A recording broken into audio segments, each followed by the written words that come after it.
You promise yourself you'll stay calm. You tell yourself, next time, I won't let it get to me. But then it happens again.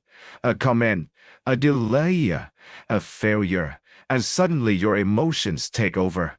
Anger, anxiety, shame, jealousy, shame, jealousy. They show up like uninvited guests, and worse, they take control.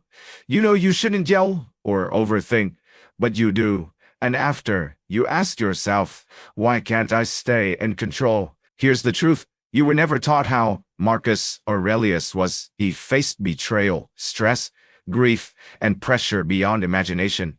Yet, his private writings show a man who learned to meet those emotions, not with denial, but with clarity, courage, and calm.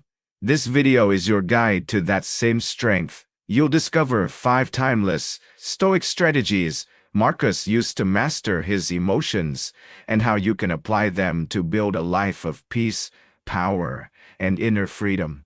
Let's begin. Principle 1.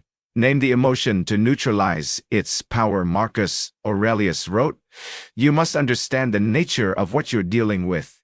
He knew that emotional chaos often begins with vagueness. We say we're stressed or mad, but we don't get specific. That lack of clarity gives emotions power over us. Stoics believe that naming an emotion is the first step to weakening it. If you can say, I feel envy, instead of just I'm upset, you immediately gain space between you and space. The emotion is no longer who you are, it's something you're experiencing. Modern psychology supports this idea. It's called affect labeling. Studies show that when people precisely identify what they're feeling, their emotional reactivity drops, the brain calms down, clarity returns. So the next time you're overwhelmed, pause and ask, what exactly am I feeling right now? Go deeper. Is it anger or is it disappointment? Is it fear or is it uncertainty? Name it, own it, and then observe it. The moment you give a name to your storm, you start reclaiming control over the weather. Principle 2. Separate fact from interpretation. Marcus wrote, any external thing.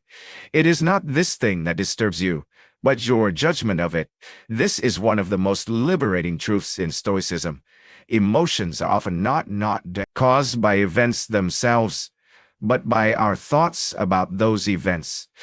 You didn't get angry because someone spoke rudely. You got angry because you interpreted their words as disrespectful, as unfair, as personal. There's a moment just before the fear. Emotion hits where your mind makes a judgment.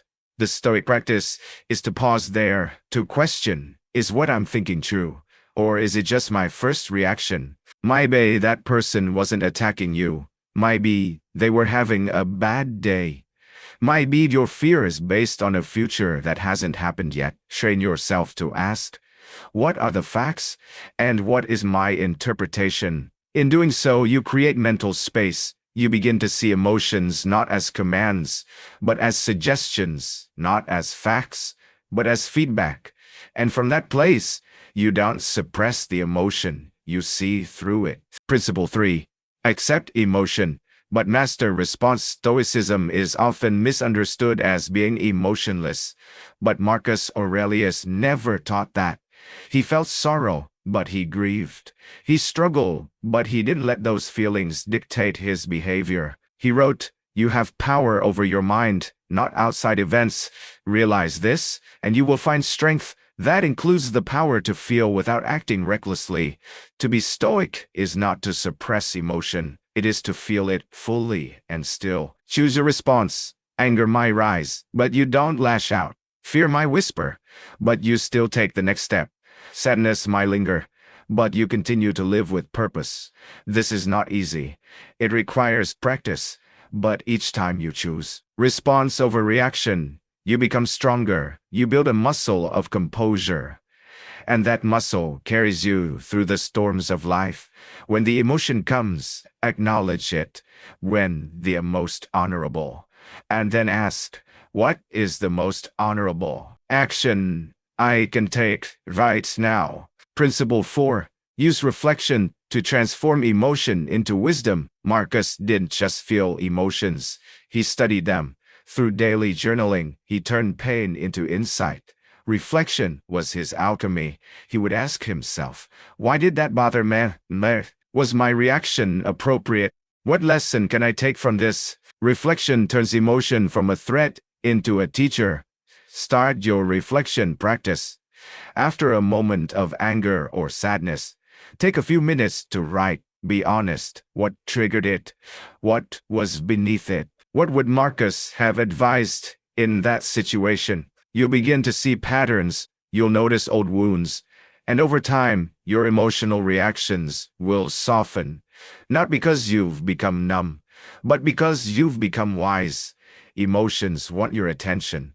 Give it to them, not in the heat of the moment, but in the calm that follows. Principle 5. Recenter through nature and perspective. Marcus often found peace by zooming out.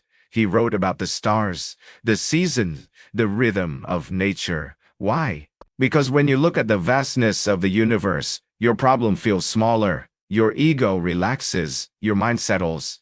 He reminded himself, soon you will be dead, but not before you live with reason, purpose, and peace.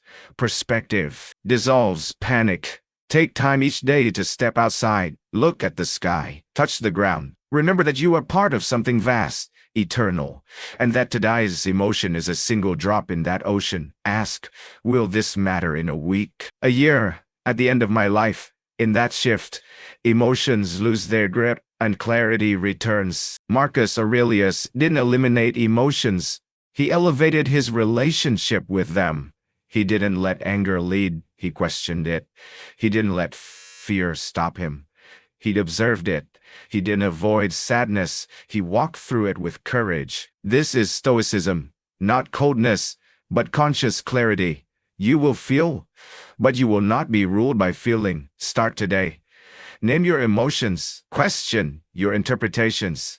Reflect, recenter, and above all, respond with reason. Because emotional mastery is not the absence of feeling, it's the presence of wisdom. Let's begin that practice together.